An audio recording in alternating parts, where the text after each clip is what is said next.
दोस्तों welcome back to my YouTube channel study mess 91। तो कैसे हैं आप सभी लोग? उम्मीद है अच्छे होंगे। तो आज है रक्षाबंधन, तो मेरी तरफ से यानी कि हमारी तरफ से आप लोगों को हैप्पी रक्षाबंधन और रक्षाबंधन की हार्दिक बधाइयाँ सभी को। ठीक है, तो उम्मीद करेंगे अपने अच्छे से रक्षाबंधन मनाइए और पढ़ाई में लग जाइए। ठीक है, क्योंकि बस इतना वैसा त्यौहार तो होता नहीं है कि दिवाली की तरह बहुत ज़्यादा टाइम वेस्ट होगा। राखी बंधवाइए और आप आराम से अपने भाई बहनों से राखी बंधवा कर आराम से अपनी पढ़ाई कंटिन्यू कीजिए। ठीक है, ताकि अगली बार ऐसा मौका आए कि आप कुछ बनकर उनके लिए कुछ कर पाओ। ठीक है, समझ में आ रहा है ना? तो इसीलिए बोल रही हूँ। ठीक है, तो वो टाइम बहुत अच्छा होगा। ठीक है, आपको सोच के अच्छा लग रहा होगा। सोचो आप अगली साल अगर वर्दी में यही राखी बंधवाएंगे अपनी बहन से, या बहन अपने भाई के राखी बांधेगी, तो कितना अच्छा फील आएगा। ठीक है, तो चलिए आज है रक्षाबंधन, तो आपको बहुत बहुत बधाइयाँ। तो आप क्लास स्टार्ट करते हैं। मैं कराने वाली हूँ आपको हिंदी की मैराथन क्लास। ठीक है, हिंदी की मैराथन मैं 3-4 मैराथन कराऊंगी, उसी में से आपके एग्ज़ाम में क्वेश्चन फंसेंगे। ठीक है, इस बात को मैं 100% कह सकती हूँ, क्योंकि क्वेश्चन यहीं से बनते हैं। कहीं विदेश से क्वेश्चन बन के नहीं आते हैं, या कहीं आसमान से नहीं बनते क्वेश्चन। ठीक है, तो समझ में आ रहा होगा आप लोगों को। तो अच्छे से पढ़ाई करिए। तो मैं हिंदी की मैराथन करा रही हूँ, बाकी टॉपिक वाइज हर चीज़ चल रही है, तो क्लासेस ज़रूर देखिए, बहुत बेनिफिट होगा। चलिए पहला क्वेश्चन है, प्रत्येक वर्ग का दूसरा और चौथा वर्ण क्या कहलाता है? देखिए, प्रत्येक वर्ग का दूसरा और चौथा वर्ण जो होता है उसे महाप्राण कहते हैं। क्या कहते हैं? महाप्राण। ठीक है, महाप्राण। अब इसी से पहला दूसरा चौथा बता दिया, तो 1, 3 और 5 इसे क्या कहते हैं? अल्पप्राण। दोनों याद रखेंगे। अल्पप्राण किसे कहते हैं? 135, और 24 को क्या कहते हैं? महाप्राण। ऐसे याद रख लीजिए, अल्पप्राण 135, महाप्राण 24। ठीक है, याद रहेगा। चलिए आगे बढ़ते हैं।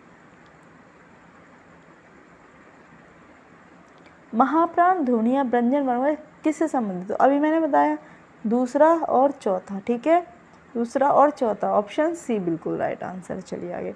हिंदी के स्पर्श व्यंजन के 5 वर्गों के दूसरे और चौथे वर्ण होते हैं।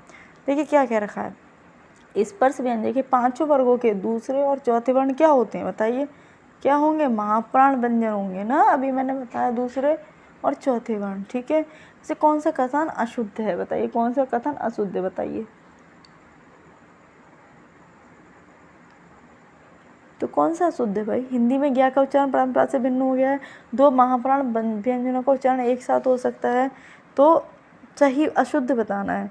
विसर्ग कंठीय वर्ण है, 6 संयुक्त व्यंजन, तो कौन सा 2 महाप्राणों का जो व्यंजन उच्चारण है वो एक साथ हो सकता है? ऐसा नहीं हो सकता। ठीक है, यही अशुद्ध है। ऑप्शन बी बिल्कुल राइट आंसर। चलिए आप निम्न से ध्वनियों से कौन सुमेलित है? कौन सुमेलित है? कौन सुमेलित है पूछा है, तो देखिए ग अघोष। अब बताइए, सुमेलित है पूछा है, पहला, तीसरा और पांचवा क्या था? वो तो अल्पप्राण था। ठीक है, देखिए पा फा दूसरा हो गया, ये क्या है आपका?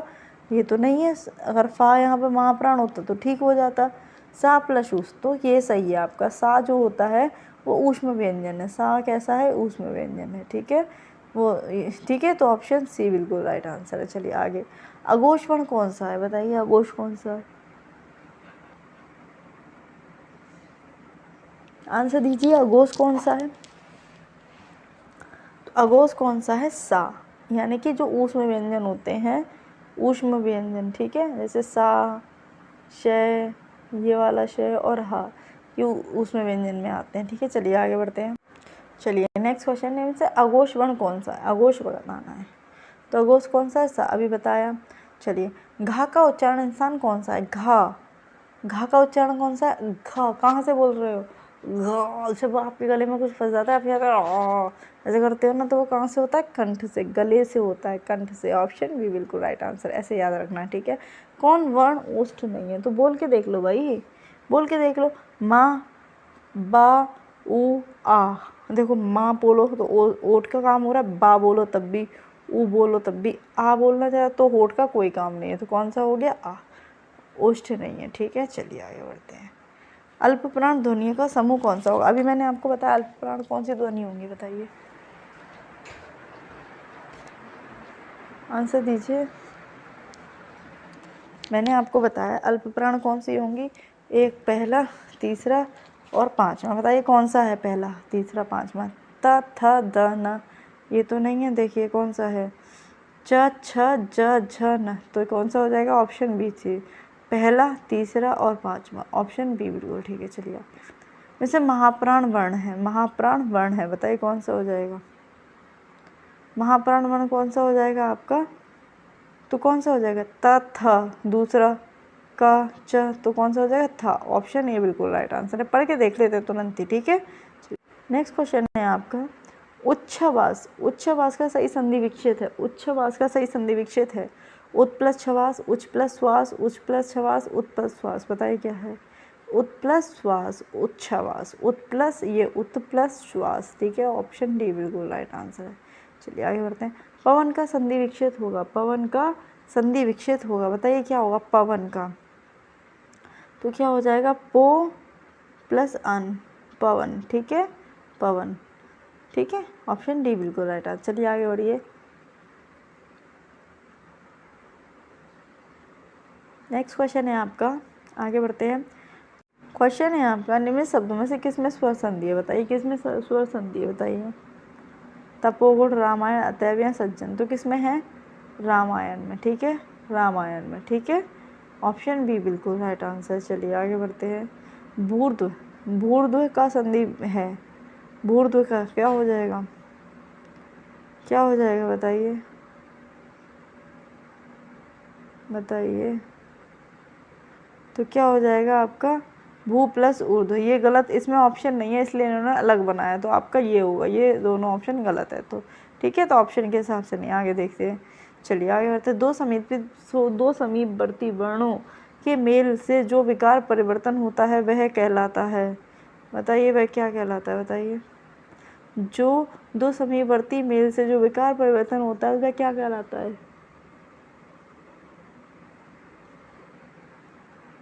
तो क्या कहलाता है वो?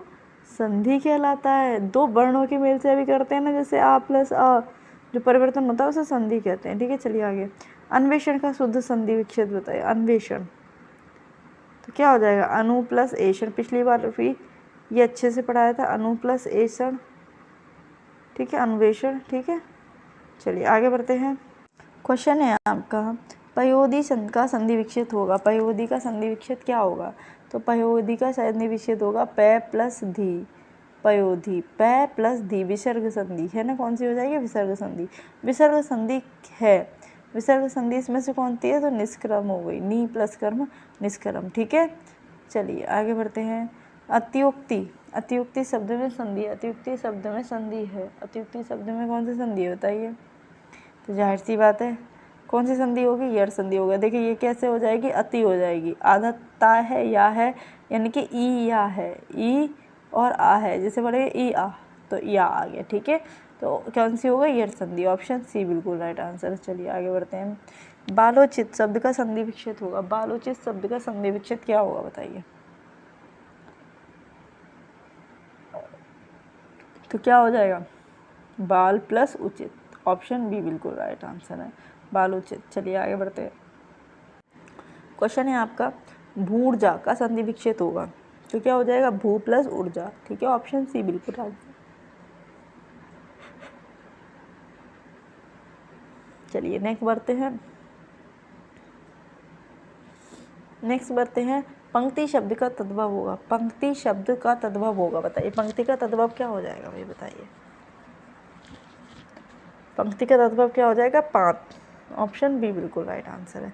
चलिए आगे बढ़ते हैं। अधोलिखित में से निम्न में से तद्भव कौन सा शब्द है? तद्भव बताना है, कौन सा है इनमें से तद्भव, बताइए। प्रतिव्याम, परिधान, पिटक, तो कौन सा है भाई? पिधारा है, कौन सा? पिटारा, ठीक है, ऑप्शन डी बिल्कुल राइट आंसर है। चलिए आगे।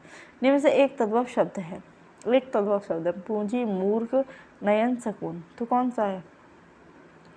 कौन सा है? पूंजी, तद्भव, तद्भव पूछे। देखिए मूर्ख, नयन और शकुन ये तत्सम होते हैं, तद्भव जो हिंदी भाषा के शब्द होते हैं उन्हें तद्भव कहते हैं, लेकिन जो उर्दू भाषा के शब्द होते हैं उन्हें क्या कहते हैं? तत्सम कहते हैं। शब्द में से तद्भव शब्द को पहचानिए, बताइए। पाषाण, प्यासा, कंकड़, पक्ष, कौन सा हो जाएगा? प्यासा, ऑप्शन सी बिल्कुल राइट आंसर है, ठीक है। चलिए यूपी पुलिस में पूछा गया पिछली बार, ठीक है। चलिए आगे देखते हैं। निम्न में से कौन सा तद्भव शब्द है, कौन सा तद्भव शब्द है बताइए? कौन सा है? पंख, ठीक है, कौन सा है? पंख, ऑप्शन ए बिल्कुल ठीक है। एक तद्भव शब्द होता है। एक तद्भव शब्द क्या होता है बताइए? पंजर, पंडित, पंचाली, पंछी एक तद्भव शब्द है। बताइए क्या होगा इसमें? तो क्या हो जाएगा? पंजीरी। एक तद्भव शब्द क्या होगा? पंजीरी। ठीक है, ऑप्शन डी बिल्कुल राइट आंसर है। ठीक है, चलिए आगे बढ़ते हैं। चलिए नेक्स्ट क्वेश्चन है, यमुना शब्द का पर्यायवाची शब्द बताइए। देखिए मैराथन है, हर टाइप का क्वेश्चन मिलेगा, हर टाइप का, तो आपके टॉपिक यहीं से कंप्लीट हो जाएंगे। ठीक है, टॉपिक बहुत सारी चीज़ें same to same ditto question देखने को मिल जाएंगे आपको एग्जाम में। ठीक है, देखिएगा आप, पेपर देके फिर बताइएगा। यमुना शब्द का पर्यायवाची कौन सा है? पुष्कर, अर्कजा, क्लेश या तरंगड़ी? तो क्या है? अर्कजा। ऑप्शन सी बिल्कुल राइट आंसर है। क्या है? अर्कजा। चलिए आगे। लक्ष्मण एक अन्य पर्यायवाची शब्द है। लक्ष्मण क्या है? लक्ष्मण का एक अन्य पर्यायवाची शब्द कौन सा होगा भाई? लंकेश, सुमित्रा पुत्र, लोकेश या नरेंद्र? तो क्या हो जाएगा भाई? सुमित्रा पुत्र। क्या हो जाएगा? सुमित्रा पुत्र। ऑप्शन बी बिल्कुल राइट आंसर है। चलिए आगे बढ़ते हैं। वृक्ष शब्द का पर्यायवाची है भाई, वृक्ष शब्द का पर्यायवाची क्या हो जाएगा? पादप। क्या हो जाएगा? पादप। ऑप्शन बी बिल्कुल राइट आंसर है। ठीक है, चलिए आगे बढ़ते हैं। समूह का पर्यायवाची शब्द क्या होगा? समूह। समूह का पर्यायवाची शब्द क्या होगा भाई? अखिल, सकल, समवाय या समूह? तो क्या हो जाएगा? समवाय। ऑप्शन बी बिल्कुल राइट आंसर है। सुयश, सुयश का पर्याय बताइए। सुयश का पर्याय बताइए। उत्पातु, सुकीर्ति, सृजन या दिक्? तो क्या हो जाएगा बताइए? तो क्या हो जाएगा? सुकीर्ति। किसका?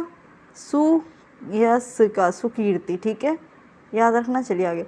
सुंदर शब्द का पर्यायवाची है। सुंदर शब्द का पर्यायवाची क्या होता है बताइए? चारु, केसी, अम्बुद, पुष्कर? तो क्या हो जाएगा? चारु। सुंदर का चारु। ऑप्शन ए बिल्कुल ठीक है। सुंदर का चारु। ऑप्शन ए बिल्कुल ठीक है। चलिए आगे बढ़ते हैं। निम्नलिखित में कौन सा सरोवर का पर्यायवाची शब्द नहीं है? सरोवर का बताइए कौन सा नहीं है?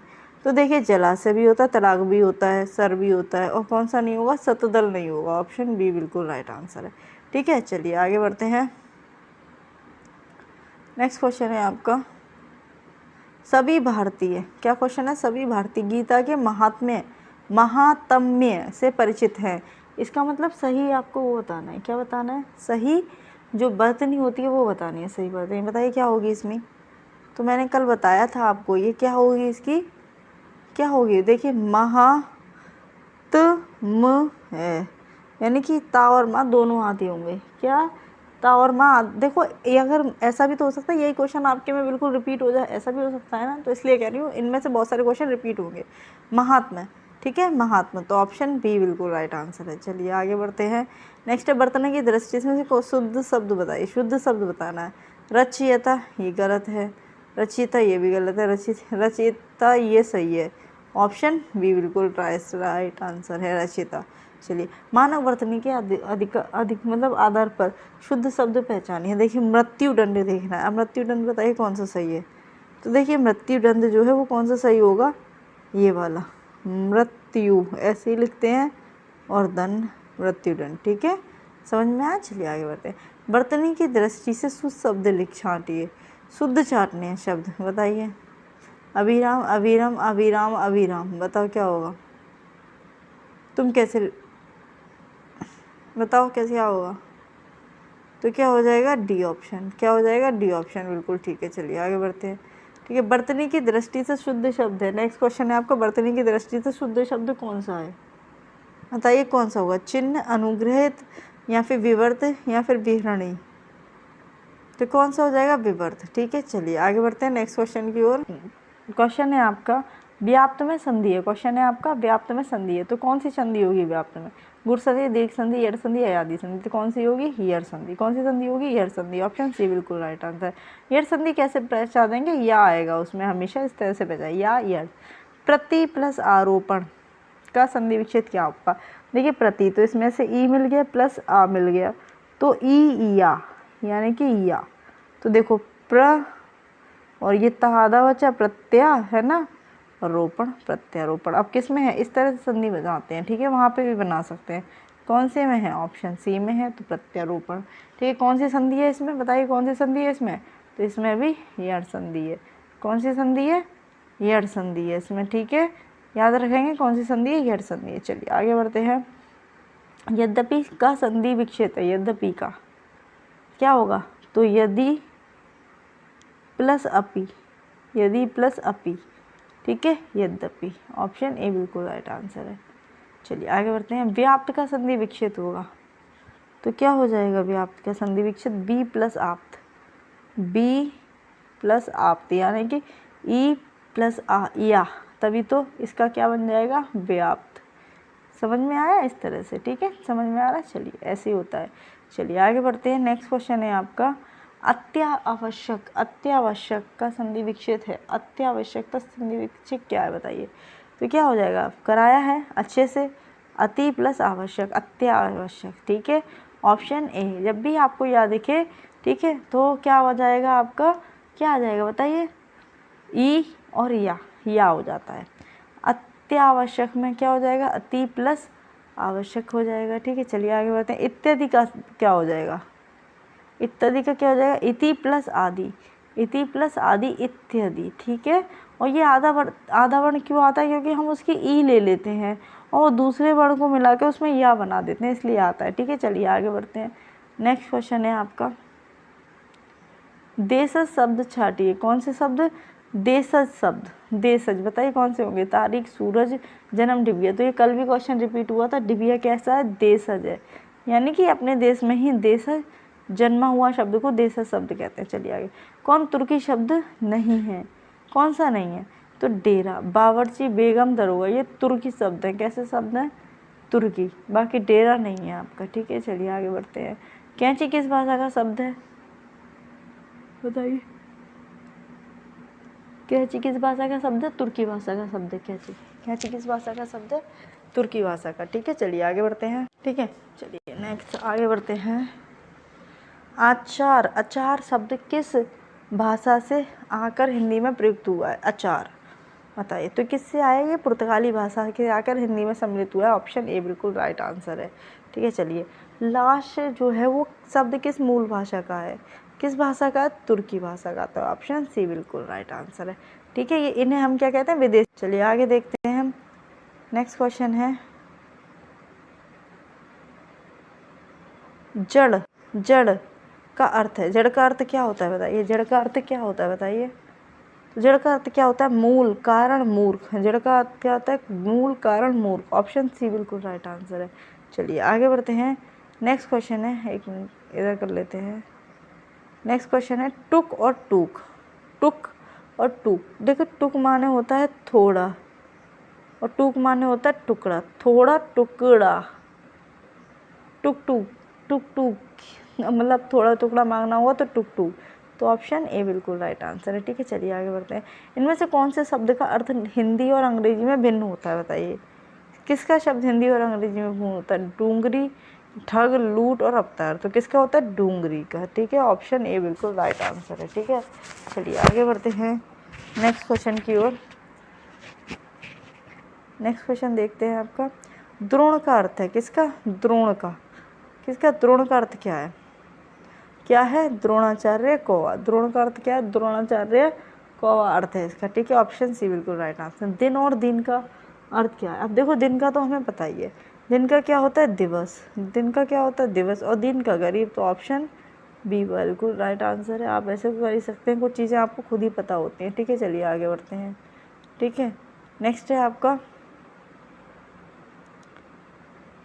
चतुष्पथ और चतुष्पद शब्द युग्म का सही विच्छेद चुनिए।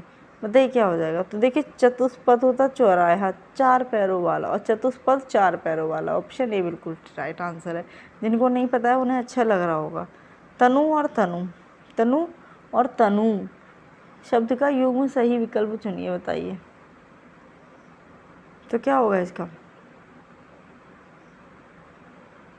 तो इसका हो जाएगा आंसर पतला पुत्र। क्या हो जाएगा? पतला पुत्र। तनु पतला और तनु पुत्र। ठीक है, तो ऑप्शन ए बिल्कुल राइट आंसर है। ठीक है, क्या हो जाएगा? Option A. चलिए आगे। दमन और दामन। दमन और दामन बताइए क्या हो जाएगा? दमन और दामन शब्द युग्म का सही विकल्प चुनिए। दबाना आंचल, दुआओं का देव, गाँव देवता, स्त्री भाग्य, देव मूल्य। बताइए सही विकल्प चुनना है। तो क्या? दबाना आंचल। ऑप्शन ए बिल्कुल राइट आंसर है। चलिए आगे बढ़ती है। नीरज और नीरज शब्द का सही युग्म क्या है? नीरज और नीरज बताइए। नीरज और नीरज युग्म का सही विकल्प बताइए, आंसर दीजिए आप लोग, बताइए क्या हो जाएगा। तो क्या हो जाएगा आपका,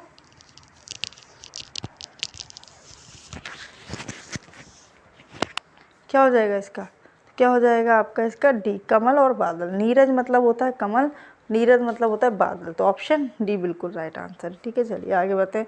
स्रोत और स्रोत दोनों शब्द का जो सही विकल्प चुनना है। ठीक है, बताइए क्या होगा। तो क्या हो जाएगा, उद्गम और स्तुति। ठीक है, ऑप्शन ए बिल्कुल राइट आंसर है। चलिए आगे बढ़ते हैं। चंदर लगाना, क्या, चंदर लगाना मुहावरे का अर्थ बताइए। चंदर लगाना मुहावरे का अर्थ बताइए, क्या होगा चंदर लगाना, बताइए। तो क्या हो जाएगा, इनमें से कोई नहीं, ऐसा कोई नहीं है। चंद्र ग्रहण लगाना, अत्यधिक सुंदर लगना, शुक्ल पक्ष का आना, मरते समय निगाह, तो इनमें से कोई नहीं, ऑप्शन डी। बड़ा अजीब क्वेश्चन था। चौथे का चंदा होना, बताइए। चौथ का चंदा होना क्या हो जाएगा, तो किसी के लिए अशुभ होना। भाई ये चौथ का चांद अशुभ होना, ऑप्शन ए बिल्कुल राइट आंसर। चलिए आगे। चोर के पैर नहीं होते, बताइए इसका अर्थ बताइए मुहावरे का।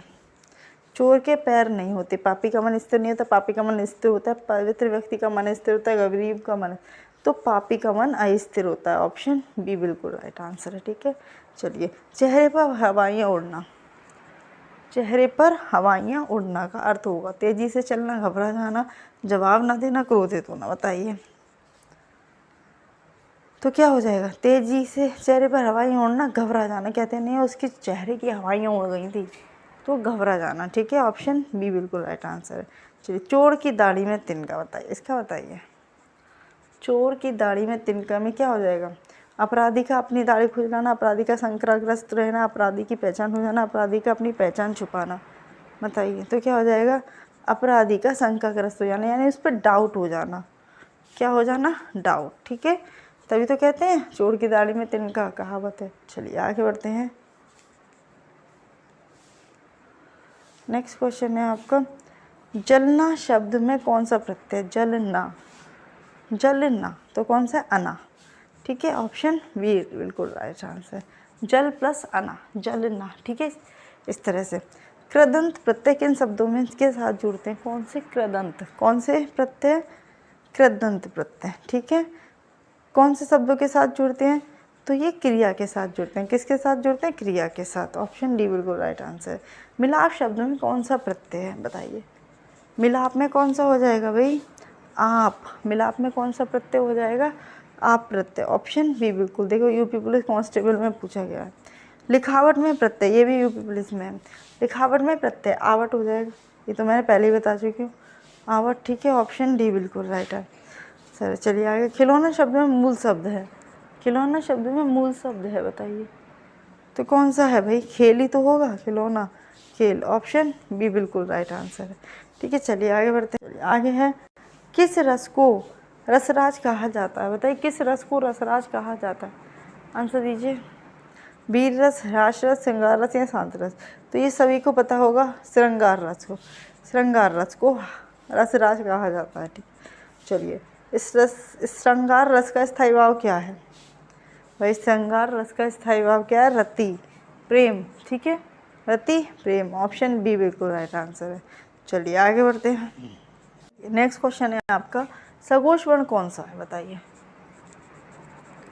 सघोष वर्ण कौन सा है इसमें, तो कौन सा है, बा, कौन सा है, बा, ऑप्शन सी बिल्कुल राइट आंसर। चलिए आगे बढ़ते हैं। अयोग वाह कहा जाता है, अयोग वाह किसको कहा जाता है, विसर्ग को, महाप्राण को, या हयुक्त व्यंजन को, अल्प प्राण को। तो जो अयोग वाह है वो विसर्ग को कहते हैं, किसको कहते हैं, विसर्ग को। अयोग वाह किसको कहते हैं, विसर्गों को कहते हैं। ठीक है, किसको कहते हैं, विसर्ग को। ठीक है, चलिए याद रहेगा, अयोग वाह किसको कहते हैं, विसर्ग के कहते हैं, ऑप्शन ए बिल्कुल राइट आंसर है। अयोग वाह कहा जाता है, अयोग वाह किसको कहा जाता है, अनुस्वार एवं विसर्ग को। ठीक है, ऑप्शन बी बिल्कुल राइट है। चलिए आगे। हिंदी भाषा की कुल वर्ण लिपियाँ हैं, हिंदी भाषा की कुल वर्ण लिपियाँ कितनी है, बताइए, बताइए कितनी हैं, तो कितनी हैं, 52, कितनी हैं, 52। ठीक है, ऑप्शन सी बिल्कुल राइट आंसर। चलिए, जिन ध्वनि की गणना ना स्वर में की जाती है और ना ही व्यंजन में, तो उसे क्या कहते हैं? तो उसे कहते हैं अयोगवाह। ठीक है, उसे क्या कहते हैं? अयोगवाह। ना उसकी गिनती आपकी स्वर में की गई हो ना व्यंजन में, तो अयोगवाह। ऑप्शन डी बिल्कुल राइट आंसर है। चलिए आगे बढ़ती हूँ। हिंदी वर्णमाला में अंगहा और अंगहा क्या है? तो क्या है ये? आगो, अयोगवाह। ऑप्शन सी बिल्कुल ठीक है, अयोगवाह। ठीक है, अयोगवाह। चलिए आगे बढ़ते हैं। नेक्स्ट क्वेश्चन है, चक्रपाणी, चंद्रवाल तथा सुलोचना में क्रमशः समास है। बताइए कौन सा? चक्रपाणी, चंद्रवाल तथा सुलोचना तो समास है। तो कौन सा समास होगा? सभी बहुव्रीहि हैं। कैसे हैं? सभी बहुव्रीहि हैं ये। ठीक है, चलिए कौन सा चक्रपाणी में प्रयुक्त समास है? चक्रपाणी में प्रयुक्त समास बताना है। ठीक है, अव्ययीभाव समास, तत्पुरुष, बहुव्रीहि, कर्मधारय। बताइए कौन सा हो जाएगा? तो जो चक्रपाणी है उसमें क्या है? बहुव्रीहि। चक्रपाणी बताइए कौन होंगे? विष्णु जी। तीसरा संकेत दे रहा है ना। ठीक है, चलिए कौन सा शब्द बहुव्रीहि समास के अंतर्गत आता है? बताइए कौन सा आता है? वीणा, पाड़ी, लाल पीला, दुमता, विद्यावास। तो कौन सा आता है आपका? ऑप्शन ए बिल्कुल ठीक है, वीणा पाड़ी। ठीक है, बहुव्रीहि समास का उदाहरण कौन सा है? बहुव्रीहि तो कौन सा हो जाएगा इसमें? चतुर्भुज, पंचवटी नहीं, करोड़पति नहीं, केरल कमल नहीं, चतुर्भुज। ठीक है, ऑप्शन सी बिल्कुल राइट आंसर है। जिसमें कोई पद प्रधान नहीं होता तथा अन्य प्रधान पद होता है, वहाँ क्या होता है भाई? जिसमें कोई अन्य पद प्रधान नहीं होता, जिसमें कोई पद प्रधान नहीं होता लेकिन, तो ऑप्शन डी बिल्कुल राइट आंसर है। ठीक है, कला कुमारी। चलो चलिए नेक्स्ट क्वेश्चन है, वनवासी शब्द में समास है। वनवासी शब्द में समास है, बताइए। तत्पुरुष समास है। वनवासी शब्द में कैसा समास है? तत्पुरुष समास है। तो ऑप्शन सी बिल्कुल राइट आंसर। चलिए, सदगति शब्द में समास होगा। सदगति शब्द में समास होगा, बताइए। तत्पुरुष समास या अव्ययीभाव समास या कर्मधारय, कौन सा होगा? कर्मधारय समास। ठीक है, चलिए आगे। पीताम्बर में कौन सा समास है? दिगु, कर्मधारय, अव्ययीभाव, बहुव्रीहि। तो इसमें ऑप्शन दो दे रखे हैं। कौन कौन से? कर्मधारय और बहुव्रीहि दोनों कैसे हो जाएंगे भाई दोनों कैसे हो जाएंगे? तो या तो कर्मधारय होगा या बहुव्रीहि होगा। ठीक है, देख लेना। चरण कमल में समास है। चरण कमल में कौन सी समास है बताइए? में शब्द में कौन सा समास है बताइए? काली मिर्च शब्द में कौन सा समास है? द्वंद्व समास, कर्मधारय समास, अव्ययीभाव या बहुव्रीहि समास। तो कौन सा है? कर्मधारय समास। ठीक है, तो ऑप्शन बी बिल्कुल राइट आंसर। समझ में आया? चलिए आगे बढ़ते हैं। विग्रह की दृष्टि से दिए गए विकल्पों में से कौन सा विकल्प अनुचित है? ये कह रखे हैं जो दृष्टि से जो विग्रह दिए गए हैं उसमें से कौन सा विकल्प अनुचित है? ठीक है, जो ठीक नहीं है। वन में बास, जल की धारा, चंद्र का, देश पर निकाला। देश पर निकाला नहीं होता है, देश से निकाला होता है, तो ये गलत है। ठीक है, ये अनुचित है। ऑप्शन डी बिल्कुल राइट आंसर है। चलिए आगे बढ़ते हैं। नेक्स्ट क्वेश्चन है आपका, हिंदी में लिंग होते हैं। हिंदी में कितने लिंग होते हैं? 3, 1, 2, 4। हिंदी में 2 लिंग होते हैं। कौन कौन से? स्त्रीलिंग और पुल्लिंग, है ना। स्त्रीलिंग और पुल्लिंग। हिंदी में कितने लिंग होते हैं? 2 लिंग होते हैं। निम्न में से पुल्लिंग शब्द बताइए। मैंने बताया पुल्लिंग में मेरा या मेरी लगा लीजिए। मेरा राज, मेरी बात, मेरा गीत या मेरे गीत, मेरा मात, है ना, या मेरी मात। ठीक है, तो देखिए राज, मेरे गीत, मेरी गीत, है ना। मेरा गीत नहीं होता, पुल्लिंग पूछा। मेरा गीत, मेरे गीत या मेरा गीत, है ना। तो कौन सा हो जाएगा? मेरी बात, मेरी बात। ठीक है, तो कौन सा हो जाएगा? ये दोनों सही है। ठीक है, ये दोनों पुल्लिंग हैं। चलिए आगे बढ़ते हैं। इनमें से पुल्लिंग शब्द कौन सा? अब फिर से वही, तो कौन सा हो जाएगा? मेरी दया, मेरी निर्धनता, मेरी भाव, मेरी दुर्घटना। पुल्लिंग पूछा। मेरा भाव, मेरी भाव नहीं था, मेरा भाव। ठीक है, चलिए ऑप्शन सी बिल्कुल राइट आंसर। चलिए आगे। इससे कौन सा पुल्लिंग शब्द है? फिर पुल्लिंग पूछा है, ये बताइए कौन सा होगा? सरसों, मेरी सरसों, मेरी मकई, मेरा गेहूँ। मेरी गेहूँ नहीं होता, मेरा गेहूँ। मेरी मूंग। ठीक है, या फिर अच्छा गेहूँ, अच्छी सरसों, इस तरह से लगा सकते हैं। ठीक है, तो ऑप्शन सी बिल्कुल राइट आंसर है। चलिए आगे। इनमें से स्त्रीलिंग सब बताइए। जवाब, मेरा जवाब, मेरा गुलाब, मेरा हिसाब, मेरी शराब।